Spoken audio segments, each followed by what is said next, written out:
آج کل ہم سب ایک بیماری میں مبتلا ہیں جسے کہتے ہیں اوور تھنکنگ۔ ہمارے ساتھ کچھ ہو جائے ہم اس سے آگے خود ہی نتیجہ نکال لیتے ہیں۔ ہماری دعا کی قبولیت میں دیری ہو ہم خود سے ہی اللہ کا جواب سوچ لیتے ہیں۔ ہم آنے والے کل سے ڈرتے ہیں کیونکہ ہمیں اپنے اللہ پہ یقین نہیں ہے۔ اگر اللہ پر توکل ہے تو پھر یہ سوال ذہن میں کیوں آتے ہیں کہ یہ نہ ہو جائے اور وہ نہ ہو جائے؟ یہ توکل نہیں ہوتا۔ اللہ آپ سے بہتر جانتا ہے، وہ آپ کے لیے آپ سے اچھا سوچتا ہے۔ ہماری خواہشات ہمیں تکلیف دے سکتی ہے پر اللہ کی خواہشات کبھی نہیں۔ وہ ہمارے لیے ہمیشہ سکون اور خوشی کا باعث بنتے ہیں۔ جب آپ کوئی کام کرنے کا ارادہ کرتے ہو اور آپ سوچتے ہو کہ ایسا کیسے ہوگا، کوئی راستہ نظر نہیں آتا، تو آپ اس کام سے پیچھے ہٹ جاتے ہو۔ اسی طرح جب آپ دعا مانگتے ہو اور قبولیت کے راستے نظر نہیں آتے تو آپ مانگنا چھوڑ دیتے ہو۔ بات صرف آپ کی اپنی سوچ اور آپ کے یقین کی ہے۔ آپ کی سوچ آپ کا یقین ہی ناممکن کو ممکن بنا سکتا ہے۔ سالوں سے مانگی ہوئی دعا اب تک قبول نہیں ہوئی اور لگتا ہے کبھی قبول نہیں ہوگی کیونکہ کوئی راستہ ہی نظر نہیں آتا قبولیت کا۔ لیکن پھر بھی دل اسی ایک دعا کے ارد گرد گھومتا ہے۔ ہاتھ جب بھی اٹھتے ہیں اسی کی التجا کرتے ہیں۔ لگ رہا ہے ناممکن ہے، پھر بھی چاہتے ہوئے بھی دل سے خیال نہیں نکال پا رہے ہو تو سنو، دعا کچھ بھی کر سکتی ہے، مطلب کچھ بھی۔ جب بھی دعا کے لیے ہاتھ اٹھانا اور وہ ایک ہی دعا کا فوراً لب پر آ جانا بے وجہ نہیں ہوتا۔ اللہ دل میں بھی وہی ڈالتا ہے جو اس نے مقدر کا حصہ بنا دیا ہوتا ہے۔ اب یہاں سوال آتا ہے، نصیب تو پہلے ہی لکھا جا چکا ہے، پھر وہ کیسے ملے گا جو ہم نے چاہا؟ ہو سکتا ہے جو ہم نے چاہا وہ ہمارے نصیب میں نہیں، تو دعا وہ واحد ہتھیار ہے جس کو اللہ نے وہ طاقت دی ہے جو مقدر کے لکھے کو بھی آپ کی چاہ سے بدل سکتی ہے، ناممکن کو ممکن بنا کر آپ کے سامنے لا سکتی ہے۔ دعا فوراً قبول نہ ہونے کا مطلب ہرگز یہ نہیں کہ اللہ ناراض ہے یا کبھی قبول نہیں ہوگی، بلکہ اللہ نے تو آپ کے دل کو ایک ہی دعا پر روک کر آپ کو اشارہ دے دیا ہے کہ قبول کی جا چکی ہے۔ مقدر بدل جایا کرتے ہیں، اس لیے مانگنا نہ چھوڑنا، راستوں کے اندھیروں سے گھبرا کر بس امید کا دامن نہ چھوڑنا۔ بات صرف یقین کی ہے، یقین سے مانگی گئی دعا کبھی بھی رد نہیں ہوتی، اس لیے دل میں یہ خیال آنا ہی نہ دو کہ جو ہم نے مانگا وہ ملے گا یا نہیں، بلکہ اس رب پر اپنی مانگی گئی دعا پر اتنا یقین رکھو کہ جو مانگا ہے وہی ملے گا۔ وہ ہمارے لیے اگر بہتر نہیں تو آپ کا یقین آپ کی دعا سے آپ کا رب اسے بہتر بنا کر آپ کی جھولی میں ڈال سکتا ہے۔ چلو آج اپنی زندگی کے پچھلے سفر پر نظر دوڑاؤ۔ کون تھا ساتھ جب تم اکیلے تھے؟ کس نے سنبھالا تھا جب دنیا سے ٹھوکر کھائی تھی؟ کون تھا جس نے قدم قدم پر تمہارے بکھرے وجود کو سمیٹا تھا؟ کون تھا جس نے لاکھ گرنے کے باوجود بھی تمہیں تھام لیا تھا؟ چلو آج کی بات کرتے ہیں۔ کون ہے کہ تم سے 70 ماؤں سے بڑھ کر محبت کرتا ہے؟ کون ہے جو جب کوئی تمہیں سننے والا نہیں ہوتا تب بھی تمہیں سنتا ہے۔ کون ہے تمہارے لیے غیب سے مدد بھیجتا ہے؟ اگر تم آج کسی وجہ سے خوش ہوتے ہو تو کون ہے جو تمہیں خوشیاں دیتا ہے؟ وہ صرف اور صرف اللہ ہے، کیونکہ جب تک اللہ نہ چاہے تم چاہ بھی نہیں سکتے۔ جب کوئی نہیں ہوتا صرف اللہ ہی ہوتا ہے، وہی تو ہے سب سے بنا مطلب کی بے لوث محبت کرتا ہے۔ دیکھو ذرا اپنے آس پاس، کتنی بے شمار نعمتوں سے اس نے تمہیں نوازا ہوا ہے، اور ہم کتنے ناشکرے ہو جاتے ہیں کہ ذرا سی ایک آزمائش پر اس کے لاکھ احسان، لاکھ نعمتوں کو بھول بیٹھتے ہیں۔ غم میں تو سب یاد کرتے ہیں اللہ کو، کیونکہ انسان اپنی من پسند چیز حاصل کرنے کے لیے ہی اللہ کے آگے گڑ گڑاتا ہے، سجدہ ریز ہوتا ہے، اور جب اسے نواز دیا جاتا ہے تو وہ اللہ کو بھول جاتا ہے۔ اللہ کہتا ہے، اگر تم شکر کرو گے تو میں تمہیں اور زیادہ دوں گا۔ آج اس کی عطا کردہ بے شمار نعمتوں کے بعد بھی ہم اس کا شکر ادا نہیں کرتے، صرف اس ایک چیز کے پیچھے جو تم چاہتے ہو اور ابھی تک نہیں ملی، جبکہ اللہ کوئی دعا رد نہیں کرتا۔ اگر وہ دیر کرتا ہے تو شاید تمہاری آزمائش کے لیے، اور تم ہو کہ ذرا سی آزمائش آ جائے تو ساری نعمتوں کو بھول جاتے ہو۔ آپ کا دل کبھی غلط نہیں کہتا، جانتے ہو کیوں؟ کیونکہ اللہ آپ کے دلوں میں رہتا ہے، تو دل میں جو بھی خیال آتا ہے نا، وہ اللہ ڈالتا ہے۔ لیکن بعض خیال آپ کے دل میں ڈالنے والا شیطان بھی ہوتا ہے۔ وہ چاہتا ہے آپ کے دل کو اللہ کی رحمتوں سے نا امید کر دے۔ پھر جن لوگوں کا یقین کم ہوتا ہے وہ بھٹک جاتے ہیں، اور جن کا یقین اللہ پر پختہ ہوتا ہے وہ سمجھ جاتے ہیں کہ یہ خیال اللہ نہیں ڈال سکتا۔ بعض دفعہ کچھ ایسے خیال بھی شیطان ہمارے دلوں میں ڈالتا ہے جو اللہ کی مقرر کردہ حدود سے آگے نکل جاتے ہیں، لیکن انسان سمجھتا ہے کہ یہ خیال بھی اللہ نے ڈالا ہے، اور جو خیال دل میں اللہ ڈالتا ہے وہ حقیقت بن کر بھی ایک نہ ایک دن آپ کے سامنے آتا بھی ہے۔ وہ دل میں خیال ڈالنے سے پہلے تمہارے مقدر کا حصہ بناتا ہے۔ بھلا وہ کیوں کسی ایسی چیز کا خیال تمہارے دل میں ڈال کر تمہیں تکلیف دے گا جو تمہاری نہیں؟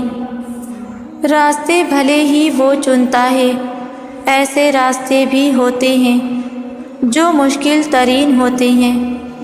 کچھ لوگ ان راستوں کو دیکھ کر ہی مایوس ہو جاتے ہیں کہ یہ کیا ہو گیا، ہم نے تو یہ نہیں چاہا تھا۔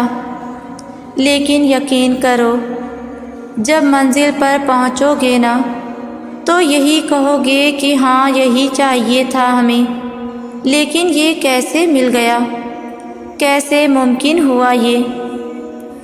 راستہ چاہے کتنا ہی مشکل ترین ہو، لیکن صبر، توکل، یقین منزل کو خوبصورت بنا دیتے ہیں۔ بہت پریشان ہو، تھک گئے ہو، ٹوٹ گئے ہو، کچھ سمجھ نہیں آ رہا کیا ہو رہا ہے اور اب آگے کیا ہوگا۔ دعائیں اب تک ادھوری ہیں، زندگی نے ہرا دیا ہے، سب چھن گیا ہے، حالات سمجھ سے باہر ہو رہے ہیں، جو چاہا وہ اب تک نہیں ملا۔ سوچتے ہو کہ اب بھی دعا مانگنی چاہیے یا نہیں؟ تو اب سنو، اللہ ہے نا، اس کا ساتھ پوری دنیا کے ساتھ سے بڑھ کر ہے۔ اپنے ٹوٹے دل کی کرچیاں اس کے پاس لے جاؤ، وہ سمیٹ لے گا۔ وہ یہ ٹوٹا دل اپنی محبت سے جوڑ دے گا، وہ یہ خالی پن اپنی محبت سے بھر دے گا۔ تم اس کے پاس جاؤ تو صحیح، اسے پکارو تو صحیح، وہ سنے گا اور ضرور سنے گا۔ پتہ ہے تم اللہ کے فیصلوں کے پیچھے چھپی مصلحتوں کو کبھی نہیں سمجھ سکتے۔ تمہارا ٹوٹنا بکھرنا، زندگی سے یوں اعتبار اٹھ جانا، کچھ بھی بے وجہ تو نہیں۔ حقیقت میں تو تم سے اللہ سے جا ملنا تھا، اس کے آگے سجدہ ریز ہونا تھا۔ سنو، یہ آزمائش وقتی ہے، یہ تکلیف وقتی ہے۔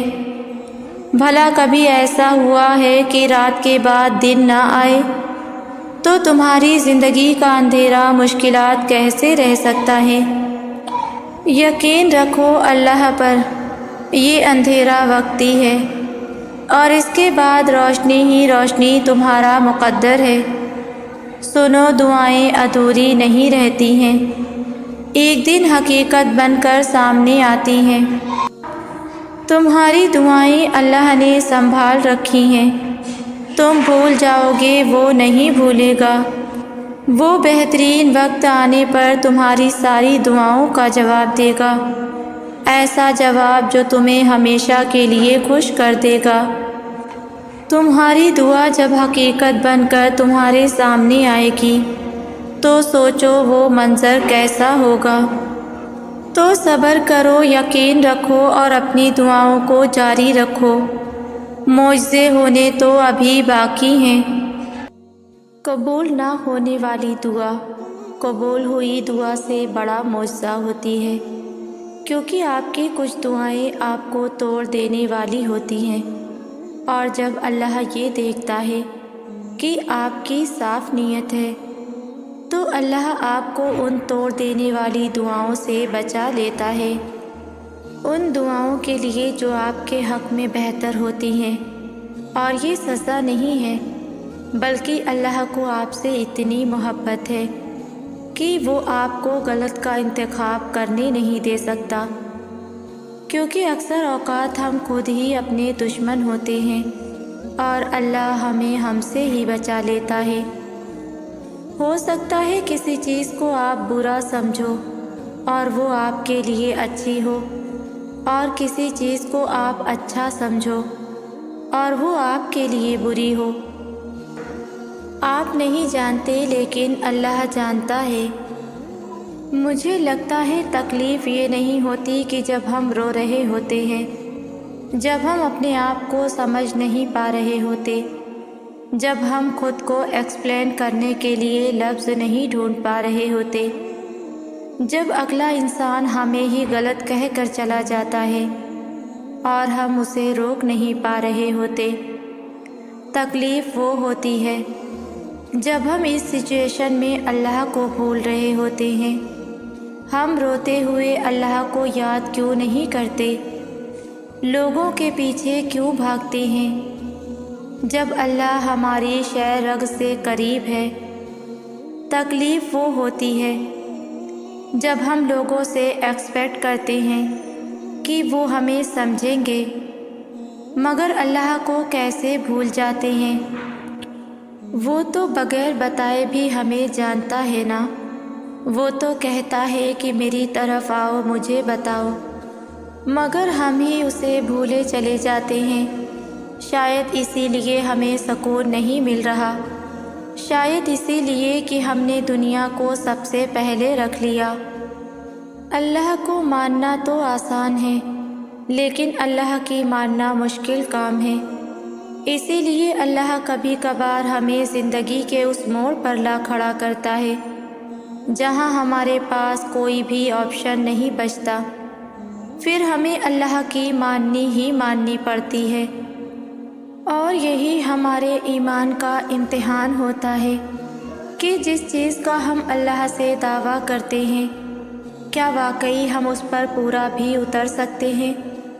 اپنی رضا کے لیے تو سبھی یقین رکھتے ہیں اللہ پر، لیکن اللہ کی رضا کے لیے صبر صرف ایمان والے کرتے ہیں۔ اور یاد رکھیں، کہ جو اللہ کی بات نہیں ٹالتے اللہ بھی پھر ان کی بات نہیں ٹالتا۔ آزمائشیں تو ہمارا ایمان زندہ رکھتی ہیں اور ہمارا ایمان ہمیں زندہ رکھتا ہے، ورنہ ہم تو کب کے ختم ہو چکے ہوتے۔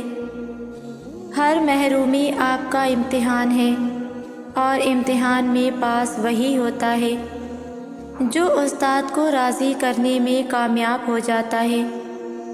تو آپ بھی راضی کر لیں اپنے نگران کو، اپنے اللہ کو۔ اور آپ کیا گمان کرتے ہیں کہ یہ کہنے سے چھوڑ دیے جائیں گے کہ میں ایمان لایا اور پھر آزمائے نہ جائیں گے؟ اگر اللہ آپ کو انتظار کروا رہا ہے تو اس کا یہ مطلب نہیں ہے کہ وہ آپ کو سزا دے رہا ہے، بلکہ وہ آپ سے کچھ دیر تک رابطے میں رہنا چاہتا ہے۔ اللہ چاہتا ہے کہ آپ مزید دعائیں کریں، وہ چاہتا ہے کہ آپ اس سے بات کریں، وہ آپ کی آواز بار بار سننا چاہتا ہے، اس لیے وہ آپ کو وہ چیز نہیں دے رہا ہے، اور اسی وجہ سے وہ اس چیز کا خیال آپ کے دل و دماغ سے نہیں نکال رہا ہے۔ تم خود اس کے اشارے کا انتظار کر رہے ہو، پھر جب اللہ تمہیں واضح اشارہ دے رہا ہے تو تم اس کی بات کیوں نہیں سنتے؟ اللہ آپ سے چھین بھی نہیں رہا اور آپ کے قریب بھی نہیں آنے دے رہا، تو اس کا مطلب ہے کہ وہ آپ کی دعا کا انتظار کر رہا ہے تاکہ وہ آپ کی دعاؤں کا جواب اپنے کن سے دے۔ تو آپ کیوں اداس ہیں، کیوں مایوس ہیں؟ بس اپنے آپ کو کچھ وقت دیں اور اس وقت تک دعا کرنا بند نہ کریں جب تک اللہ کن نہ کہہ دے۔ جب اللہ آپ کا نصیب لکھتا ہے تو وہ اس نصیب میں یہ بھی لکھتا ہے کہ اس تقدیر کو میرے بندے کی دعاؤں کے سوا کوئی بھی نہیں بدل سکتا۔ ہم اکثر یہ سوچ کر پریشان ہوتے رہتے ہیں کہ اگر ہمارا مانگا ہوا کسی اور کو مل گیا تو، حالانکہ اللہ تو پہلے سے ہی سب طے کر چکا ہے، یہ بھی کہ آپ کو آپ کے نصیب سے کیا ملنا ہے، اور یہ بھی کہ کن دعاؤں نے آپ کے دل کا حصہ بن کر آپ کا نصیب بدلنا ہے۔ تو پھر آپ کیوں ان وسوسوں میں پھنسے ہوئے ہو کہ کہیں دنیا ہم سے ہماری چاہت چھین نہ لے؟ آپ کی دعاؤں کا محافظ تو اللہ ہے، اور اس کی حفاظت میں کسی کا لکھا ہوا کسی دوسرے کو کبھی نہیں مل سکتا۔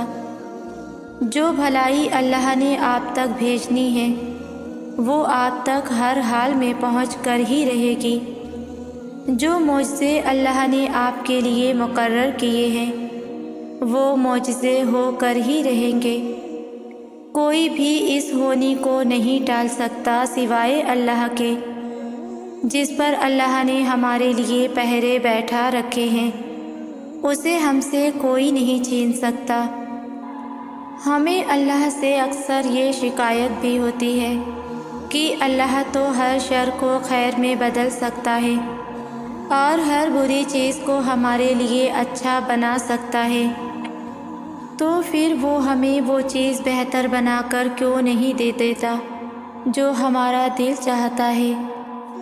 بے شک اللہ ہر چیز پر قادر ہے، لیکن اس دنیا میں اس نے ہمیں آزمائش کے لیے بھیجا ہے۔ آپ ابھی جس مشکل میں پھنسے ہوئے ہیں اس مشکل سے آپ کو اللہ کے سوا اور کوئی بھی نہیں نکال سکتا، تو پھر ادھر ادھر کیوں بھاگ رہے ہیں آپ؟ ٹھہر جائیں، یہیں رک جائیں۔ جس مدد کی آپ کو تلاش ہے وہ بھاگنے سے نہیں، اللہ کے سامنے سر جھکانے سے ملے گی۔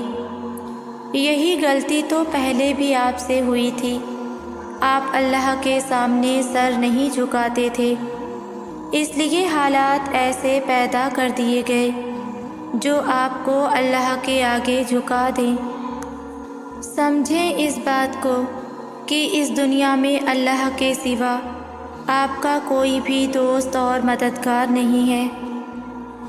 آپ نے رکنا نہیں ہے، پھر آپ کے حالات کتنے ہی خراب کیوں نہ ہوں، آپ کے سامنے کتنی ہی مشکلات اور رکاوٹیں کیوں نہ ہوں، آپ کو ایک ہی دعا اللہ سے مانگتے ہوئے کتنے ہی سال کیوں نہ گزر گئے ہو، آپ کو ایک ہی چیز کے لیے کوشش کرتے ہوئے کتنا ہی وقت کیوں نہ ہو گیا ہو، آپ کو بس امید اور یقین لے کر آگے بڑھتے رہنا ہے، کیونکہ آپ کے لیے آپ کے رب کی مدد ضرور آئے گی، اور ایسی زبردست مدد آئے گی کہ ساری تدبیریں اور دعائیں آپ کے حق میں ہو جائیں گی، یہاں تک کہ رکاوٹیں بھی آپ کا راستہ بن جائیں گی۔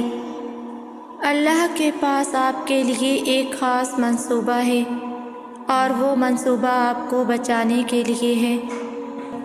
ہمارا رب اپنے علم کے معاملے میں بھی بڑی وسعت والا ہے، وہ جانتا ہے کہ آگے جا کر کون سا منصوبہ ہمیں سنبھالنے کے لیے ٹھیک رہے گا، اور اسی علم کے ساتھ اس نے ہماری زندگی کے فیصلے کیے ہیں، اس لیے ہمیں اس پر بھروسہ کرنا ہے۔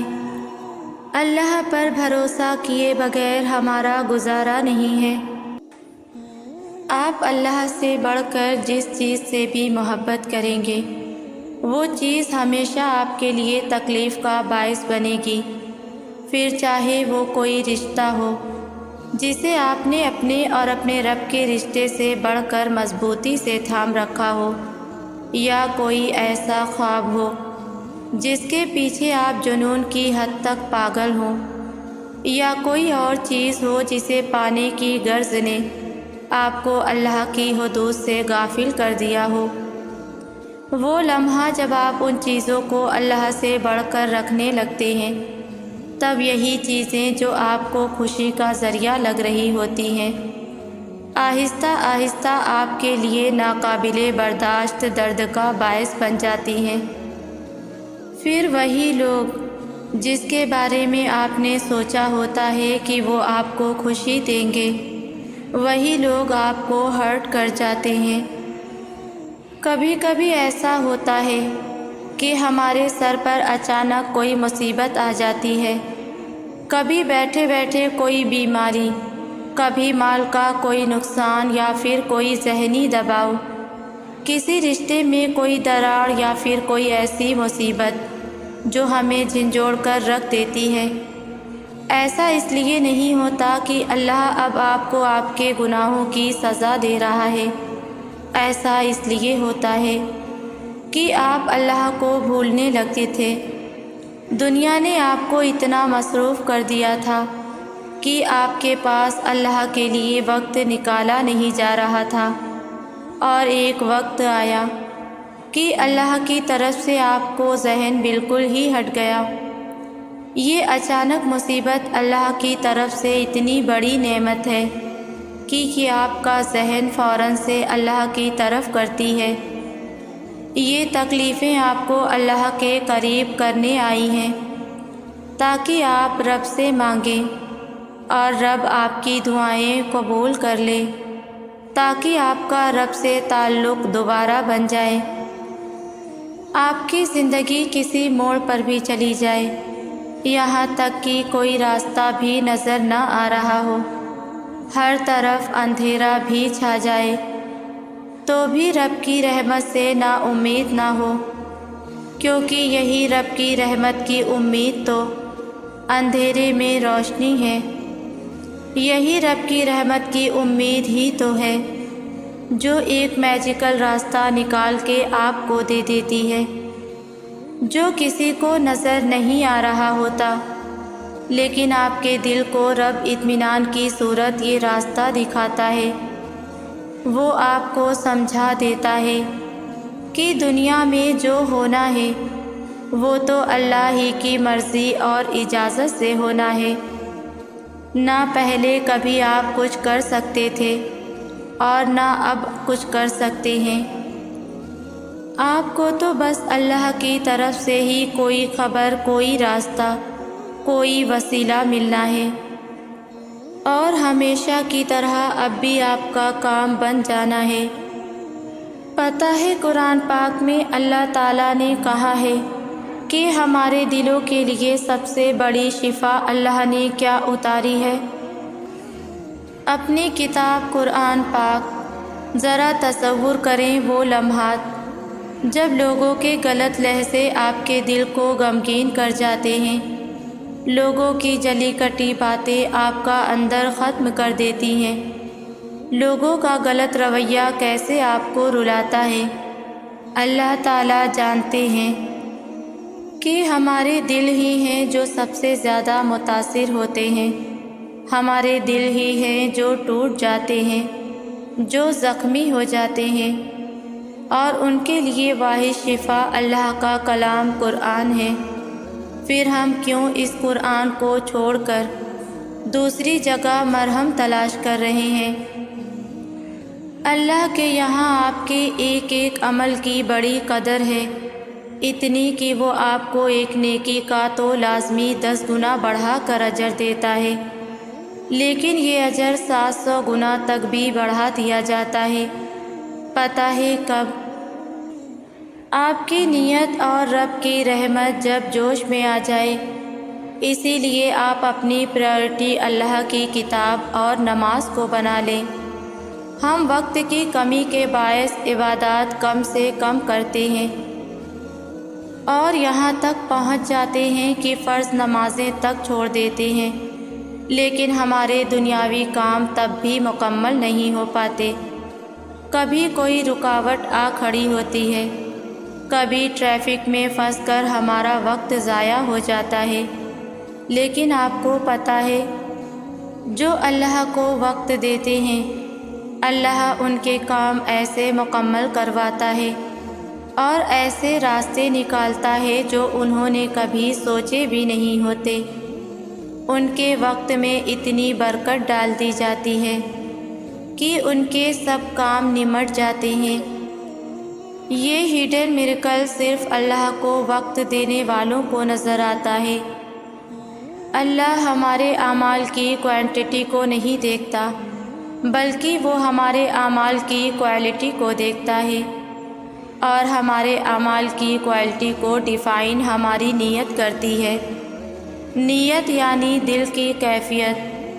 ہو سکتا ہے تم اپنے مال میں سے کسی کو صدقہ و خیرات کر دو، تم اپنے مال کی قربانی دے دو، لیکن تمہاری نیت دکھاوا اور لوگوں کی واہ واہ سننا ہو، تب تمہاری نیکی نیکی نہیں رہے گی، بلکہ ریاکاری بن جائے گی۔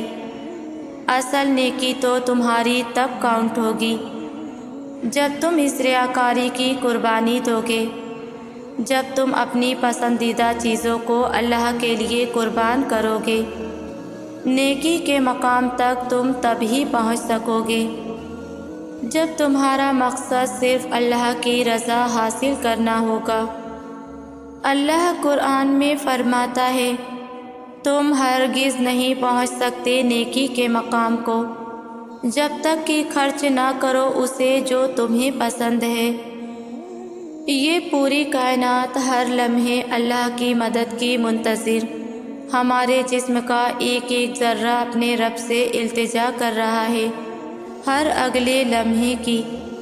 ہمارا دل ہر اگلی دھڑکن کے لیے رب کا محتاج ہے، ہماری ہر اگلی سانس رب کے حکم کی محتاج ہے، ہماری ہر خواہش التجا کر رہی ہے پوری ہونے کی صرف اس واحد رب سے جو واقعی ہر التجا کو پورا کر سکتا ہے۔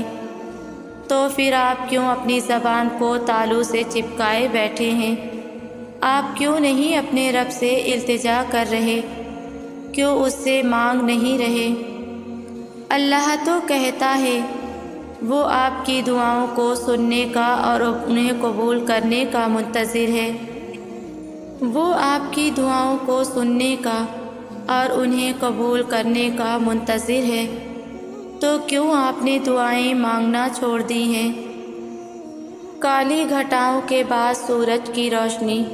رات کے بعد دن، نیند کے بعد بیداری، غم کے بعد خوشی اور مشکل کے ساتھ آسانی۔ یہ ہر آن بدلتے ہوئے لمحات اس بات کے شاہد ہیں کہ یہ دنیا کس قدر عارضی ہے۔ یہاں کچھ بھی زیادہ دیر کے لیے رہنے والا نہیں ہے۔ اللہ نے بار بار قرآن میں ان کی طرف ہماری توجہ کیوں دلوائی ہے؟ تاکہ ہم سوچیں کہ ہم اپنی زندگی میں جہاں کہیں اسٹک ہو گئے ہیں، ہم نے یہاں ہمیشہ نہیں رہنا، بلکہ یہ تو ہماری کہانی میں ایک چھوٹا سا ٹوسٹ ہے۔ آگے ہماری زندگی میں بھی اچھا وقت آنے والا ہے۔ ہمیں بس اپنے رب پر یقین کرنا ہے، جو تمام جہانوں کو بہترین طریقے سے چلا رہا ہے۔ ہم اکثر اللہ پر یقین کرنا چاہتے ہیں، لیکن پھر بھی کچھ وسوسے رہتے ہیں دل میں، کچھ سوچیں بے چین رکھتی ہیں، کیونکہ ہمارا توکل ادھورا سا ہوتا ہے۔ پتہ ہے انسانی جسم کے ہر حصے کو اللہ نے ایک حد دی ہوئی ہے کہ ہر حصہ، ہر اعضا اس محدود حد سے نہ زیادہ کام کر سکتا ہے نہ کم۔ کانوں کو سننے کی اپنی لیمٹس ہیں، آنکھوں کو دیکھنے کے اپنے لیمٹس ہیں۔ اس طرح ہر اعضا ایک مخصوص کام پر مامور ہے اور اپنے حدود کو برقرار رکھے ہوئے ہے۔ اسی طرح ہمارے خیالوں کو بھی اللہ نے ایک حد دی ہوئی ہے۔ ہمارے خیال جتنے بھی بڑے ہوں، لیکن یہ اللہ تک کبھی نہیں پہنچ سکتے۔ اللہ سے مانگتے رہو جو تم چاہتے ہو، یہاں تک کہ وہ تمہاری دعا کا جواب دے اور اسے تمہارے لیے خوبصورت دروازہ کھول دے۔ وہ ایک دن کن کہے گا، آپ جلدی نہ کریں اور یہ نہ سوچیں کہ یہ کیسے ہوگا۔ فکر کرنے میں اپنی توانائی ضائع نہ کریں، اپنے تقوی اور توکل کو مضبوط رکھیں۔ اللہ تعالیٰ پر توکل مضبوط ہو تو کوئی کام ناممکن نہیں، اور جب اللہ پاک کن کہہ دیتے ہیں تو کائنات کا ہر ذرہ آپ کے لیے وسیلہ بن جاتا ہے۔ اللہ پر توکل کریں اور اس حد تک کریں کہ اگر کچھ ناممکن لگ رہا ہو اور ہر چیز اس کام کے خلاف ہو جائے، لیکن اللہ اس کے کرنے کا ارادہ کرے تو اس کو کوئی نہیں روک سکتا۔ بے شک اللہ وحدہ لا شریک ہے، وہ ہر چیز پر قادر ہے، اس کی شان بہت بلند ہے۔ جب دماغ کی رگیں 100 طرح کی الجھنوں میں ہوں اور اسباب کی جگہ سوالیہ نشان آ جائے، اس وقت اس بات پر یقین رکھنا کہ اگر اللہ چاہے تو آگ جلا نہیں سکتی، سمندر ڈبو نہیں سکتا، مچھلی نگلنے کے باوجود ہضم نہیں کر سکتی، اور چاند 2 ٹکڑے ہو جاتا ہے۔ دل کا فتویٰ بہت بڑی چیز ہوتا ہے، اور یہ دل اللہ پاک کا گھر بھی ہے۔ تو جب آپ کا دل آپ کو کچھ ایسا سمجھائے جو دنیا کا کوئی انسان نہ سمجھا پا رہا ہو، تو اپنے دل کی مان لیا کریں، کیونکہ دراصل وہ خیال، وہ گمان، وہ مثبت سوچ آپ کا رب آپ کے دل میں ڈالتا ہے۔ تاریک راہ پر امید کا وہ جگنو آپ کا رب آپ کے لیے بھیجتا ہے۔ اس جگنو کے دکھائے ہوئے راستے پر چل پڑا کریں، وہ آپ کو اندھیرے میں کھونے سے بچا لے گا انشاءاللہ۔